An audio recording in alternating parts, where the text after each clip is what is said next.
Welcome back to the Means Report. Thanks again to Shawn Rhodes, a wealth of information from her, and I can guarantee you that trend is going to continue with our next guest. He is Major Chester Huffman. He is the person who oversees operations at the Webster Detention Center. Major, thank you for being here. I have so many questions about the jail, and I thank you for answering them.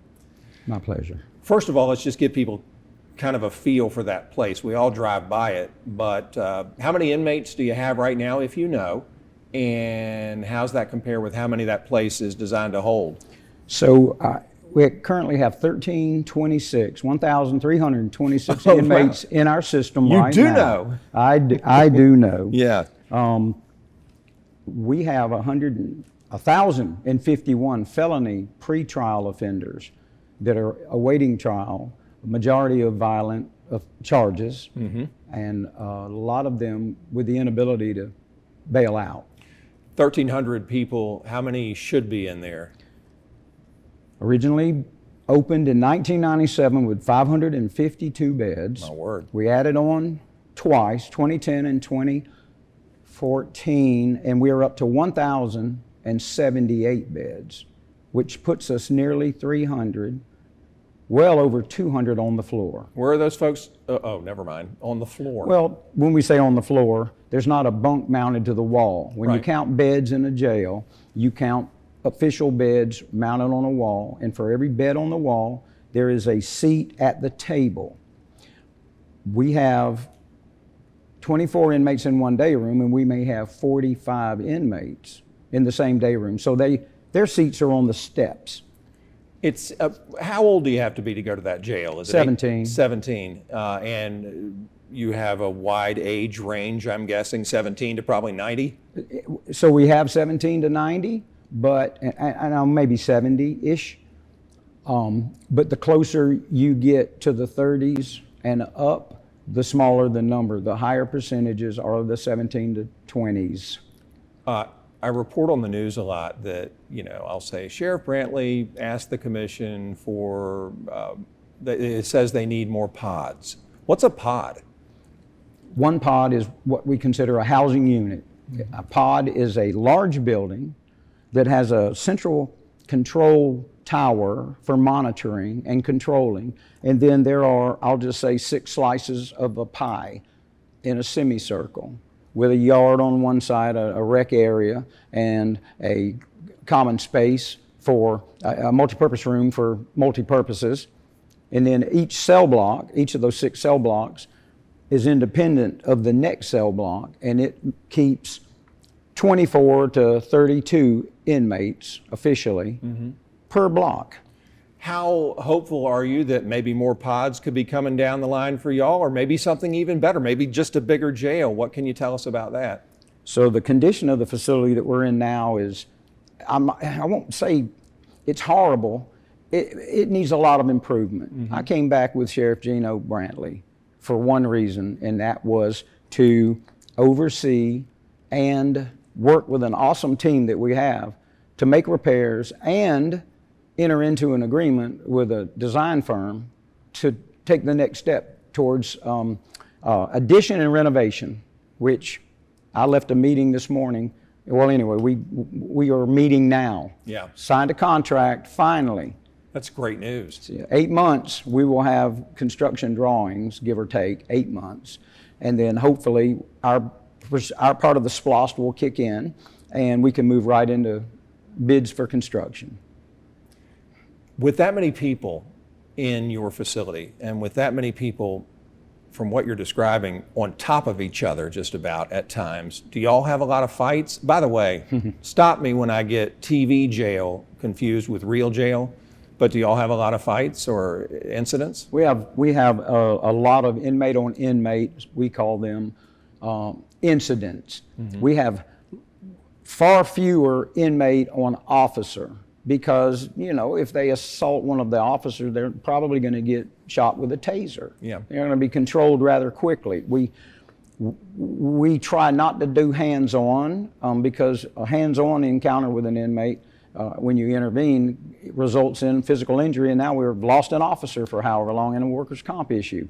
So, but yes, we have fights regularly and on a daily basis, and it's not always because of our overcrowding.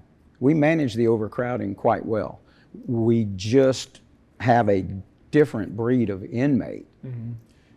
Do those felony offenders and some of the more violent offenders, are they in Gen Pop or are they separated? So they're general population for the most part, unless they are in segregation or isolation for some obvious reason, where they assaulted or they violated a serious rule. But typically, and we use the word classification loosely at the sheriff's jail on Finney Road, because in a perfect jail world, classification means all the violent offenders are here and all the sex offenders are here. And if you are charged or accused of child molestation, you're here. And if you're a misdemeanant, you're over here with the, and if you're of a certain age group, we kind of have the senior citizens block. Why did you point at me? I didn't. I was waving past you. Waving past you, okay. Yes, I'm older than you. So we're not in a perfect jail world. What we do is our best effort to, but we always have violent with violent. Okay. And we use a tier system. If we have issues within the unit where they can't get along, then we have segregated bottom tier, the bottom row of cells, and then up the stairs, the second row of stairs, the tier. And then half a day, the top tier gets to come out. In the second half of the day, after lunch, the bottom comes out. Tomorrow, we have to do creative things to manage that violent inmate population. Boy, it sounds like it.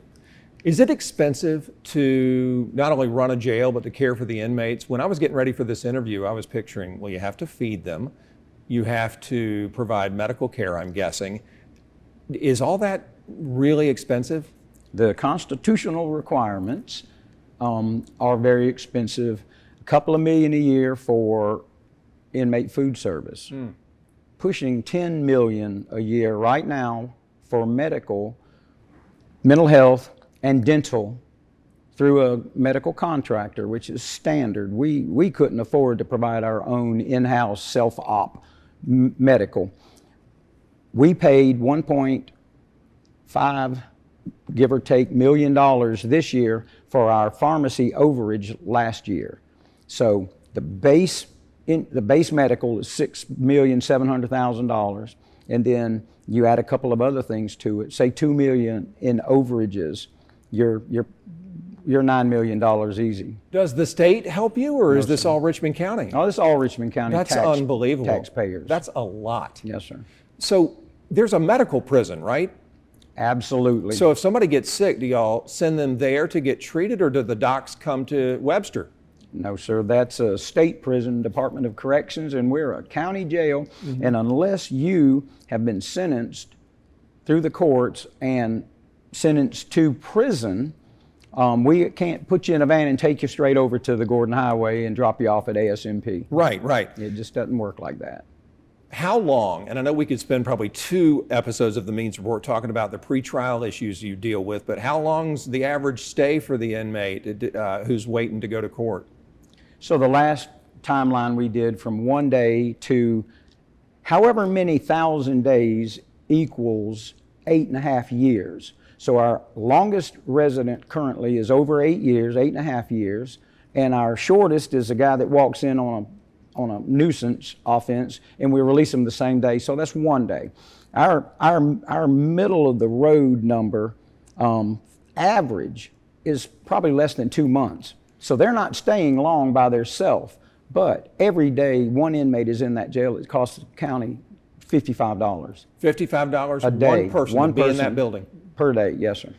Let me ask you one more question. Well, 2 more questions. The first one is, can I please keep you here for a few more minutes so that we can record another segment with you? Because I didn't get to all my questions. Is that okay? Take about another 10 minutes maybe. Well, then let me ask you my last question for this segment, and it is, it goes back to something I encountered at the height of the pandemic. There was a person who had trespassed onto our property. Long story short, we were advised that because of the pandemic, they weren't taking someone, and maybe it was a nuisance charge. They weren't taking people like that to jail. Are there folks right now these days who you pick them up, or the deputies do, and say, you're not welcome at the jail for this. We got to figure out something else. No, sir. The Sheriff Sheriff Brantley, day one, we're not turning away phone calls from Montgomery County who has picked up someone on our warrant. We're going to go to Montgomery and pick them up and bring them and put them in our jail. They're going to at least come to our jail and face the charge. So no, we're not turning any criminal offender away because of the COVID and the post-COVID processes that were in place under the previous administration. So absolutely not. Well, no, that's interesting information. I appreciate you sharing that. All right. So, folks, we are going to keep Major Chester Huffman here. So on the next edition of the Means Report, please look for more information on our jail, what happens, the pressures that these men and women feel when they go to work each day. That's all coming up on the Means Report. But first, when we come back, how you can help us get more great guests like Deputy Rhodes and Major Huffman. We'll show you in a moment.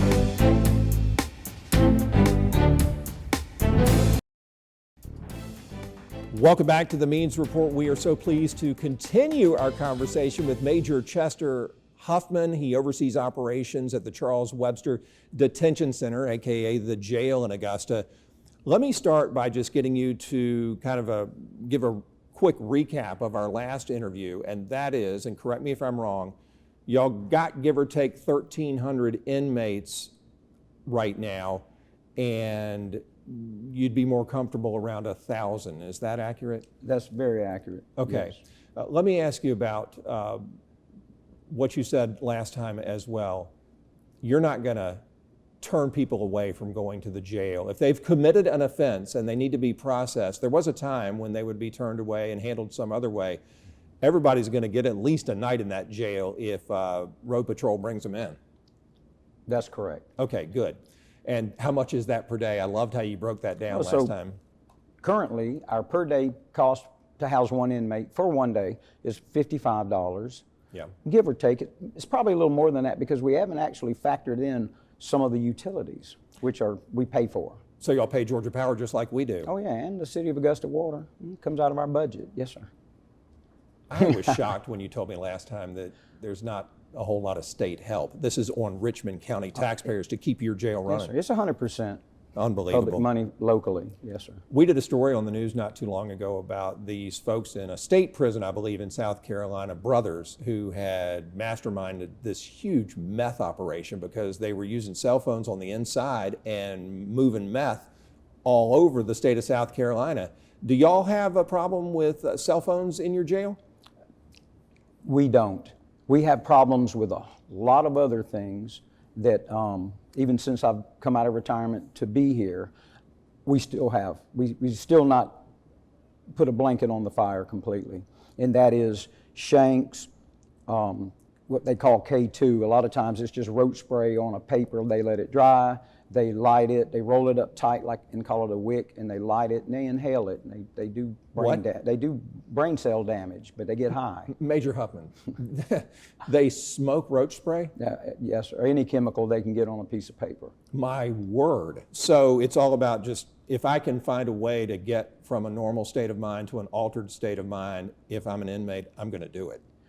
Not everybody, but a lot of the ones with substance issues. Yeah. Do they make toilet wine? Again, and by the way, let me say this real quick. Last time we talked to each other, I said, stop me if I ever start talking about TV or movie jail versus real jail. Do they make toilet wine?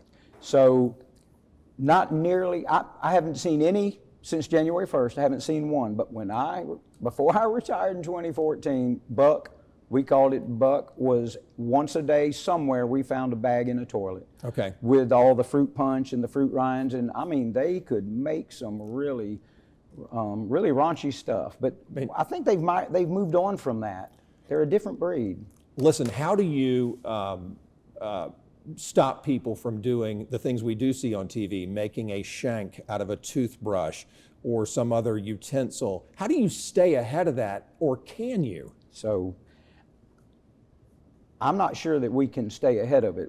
We're doing a good job keeping up with it, but every shakedown, strip the cells to the bare bones, get 20 shanks that are made from a maximum security light fixture, and take that out of the block, we had this happen. On a Thursday, we brought crime suppression in, we shook down, we got 18 or 20 shanks out of the pictures. And then the following Tuesday, 4 days later, they had an incident. They went in that same block for a fight, shook them down, and found 3 more shanks. Oh, and these are sharpened pieces of metal fabricated from a light fixture. You could kill somebody with that. There have been some incidents where inmates were taken to the hospital with a suspected punctured lung, so absolutely. Are there ways, I guess a better way to ask this question is, what kind of relationship do you have with the inmates where perhaps, and I know snitches get stitches, where perhaps you can get a heads up and that helps you stay ahead of the problem? Does that happen? I tell people all the time, the thief is the smallest percentage of the human population, the dishonest person. The inmates are no different. There is a very small percentage that are absolutely sociopathic and violent, and you need to have backup when you go talk to them or talk to them through the food flap. But the rest of the population, they're normal people. They committed a crime, but they're still human beings. Sure. And when you treat them as such, which our staff does, they reciprocate. And it's not snitching, it's looking out for the best interest of the rest of the inmate population. So yeah, we have a good level of cooperation from inmates who want to do the right thing and don't want to lose their privileges. Yeah. So, You know, they say if you go to prison, the first thing you should do is go pick a fight with the biggest person. Do y'all have people who run the inmate part of the jail, gangs or groups or others who everybody else knows they're the boss? So there's a level of intimidation, and it may very well have to do with our demographics, which are just absolutely lopsided. There are gangs, and there are gang members in our detention, and we have gang investigators who work to keep them separated and to keep a profile on them. And to say that some folks aren't scared to be in there, would be a story. I'm not going to fabricate that. We have a level of that, but it's not to the point that they're assaulted.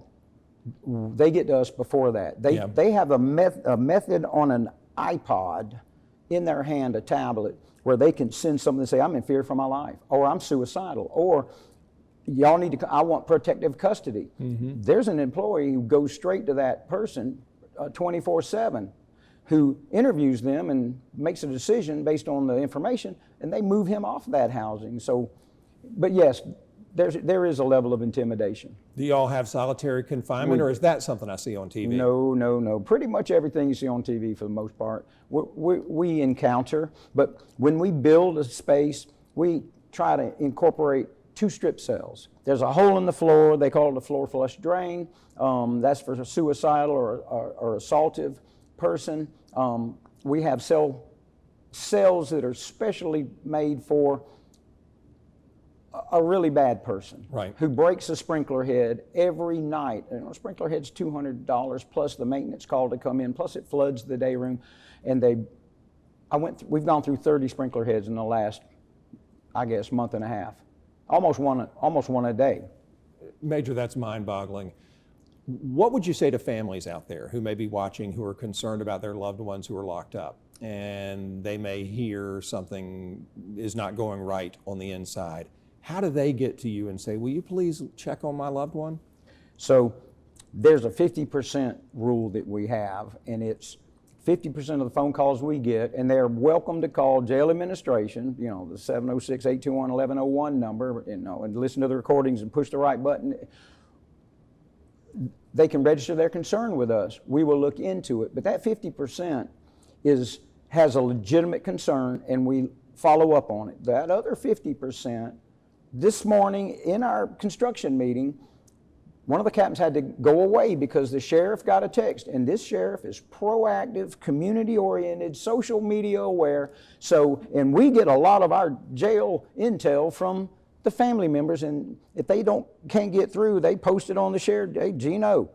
And then I get a text message this morning in our meeting, and it said, lady's name, the guy, no, it was a male inmate got assaulted.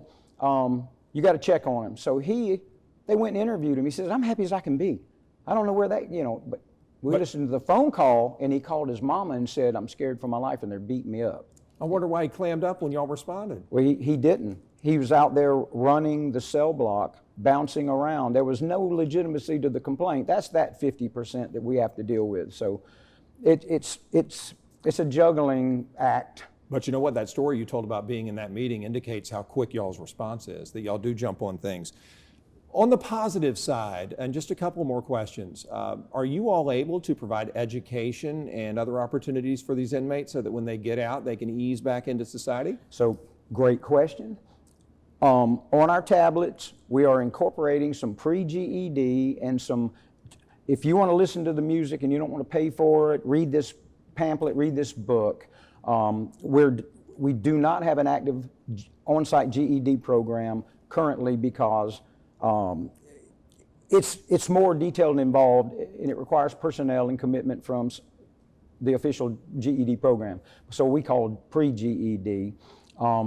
And we also are bringing in resources to work with that inmate, knowing they're going to be homeless when they walk out the door. And besides the HOT team folks that we have nonprofits like Blankets of Hope.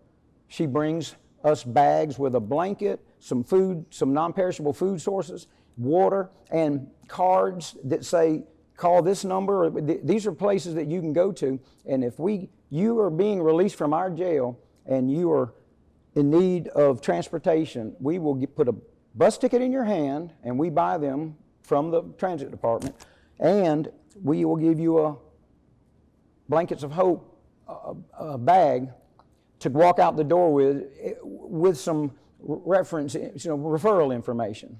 We can do better, but we're doing something now. Right, at least you're helping them to get on the right track. Last question for you is just, it's really a request to get you to give a shout out to your team. My guess is it takes a special person to be a corrections officer or to work in the corrections system. It seems incredibly stressful. What's it like for those men and women, and why do they do it? So a very small percentage want to go to the road patrol. They want to be certified and advance their law enforcement career, and we're proud and happy to help them do that. But the larger percentage of detention officers, we call them jailers in the sheriff's office, want to be there. And I haven't figured out exactly why, because it takes a very special person to put up with the stress and the constant, a lot of our deputies in the jail, they wear stab vests because of the shank issue, and they work hand to hand in the inmate population. They're an awesome team from my captains down. Our leadership team, I'm just here to spout a little bit of wisdom. Sure. I'm old and I can't fight anymore, but I can tell you some things, but I'm sharing with our leadership team all the way down to these men and women that do the work 12 hours a day, 7 days a week, changing a violent dementia patient's diaper and having to use a body camera to record it so that there's no complaint of assault or abuse. He doesn't even know what he's doing or where he's at. I can't get rid of him. I can't put him out the door because he's a homeless guy.